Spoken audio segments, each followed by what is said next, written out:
This is a short video about how to make impressionistic pictures using a stack of layers in Photoshop.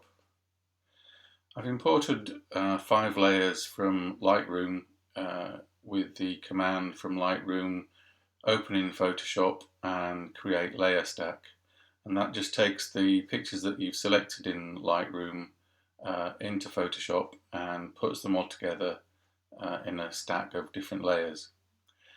The pictures I have here are of the same scene, but they are just moved slightly between each picture.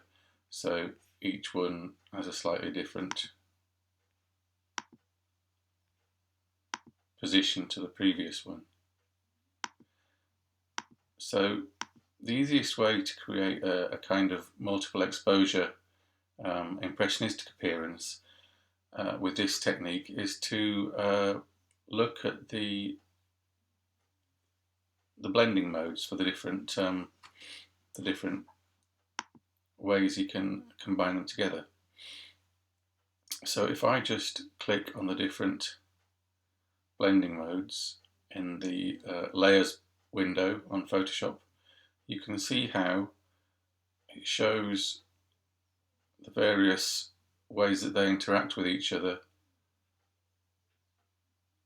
on the different modes.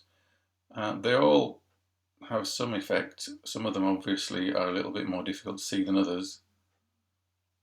Probably the screen blending mode is quite effective, although perhaps a little bit pale, but you could adjust that afterwards with the exposure controls.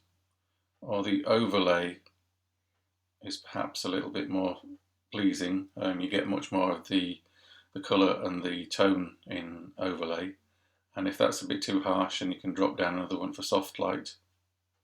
That just decreases the saturation and the contrast a little bit.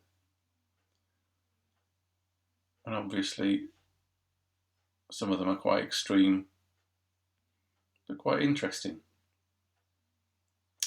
So those are the blend modes. If you go back to normal, the other way of seeing how they interact with each other is to alter the opacity.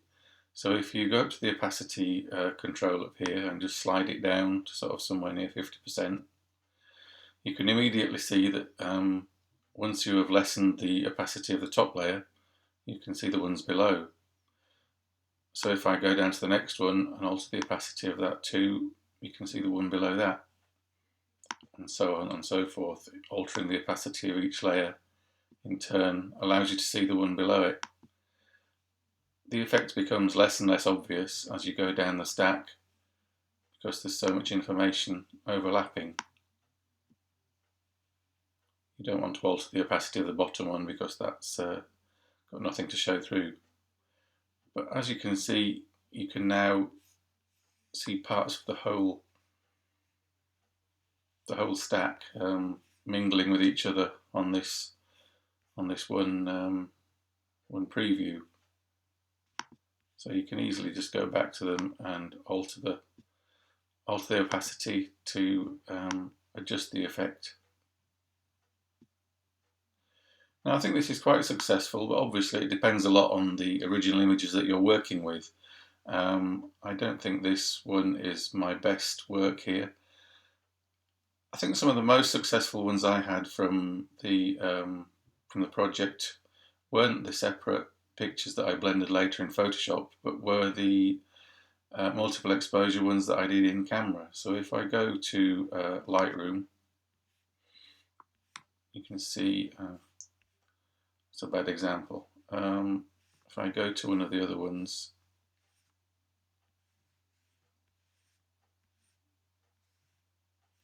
I quite like this one.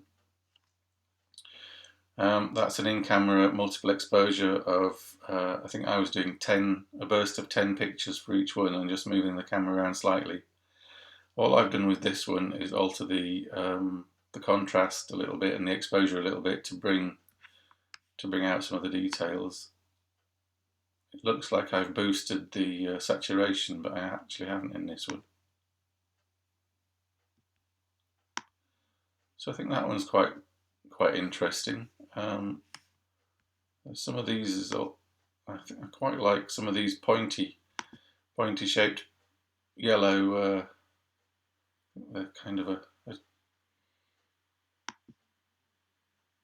just about to say what I thought they were, but I'm not sure what they are actually. Some sort of lily, perhaps. There's another curious one up here, which was a kind of a leaf mould, which again is in camera multiple exposure. They were very large decaying leaves that were overlapping each other, and that's given a very interesting sort of textured effect.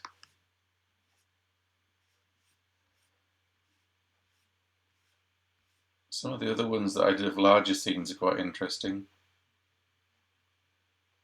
So you can see all the individual little parts of the scene. This is the right way up.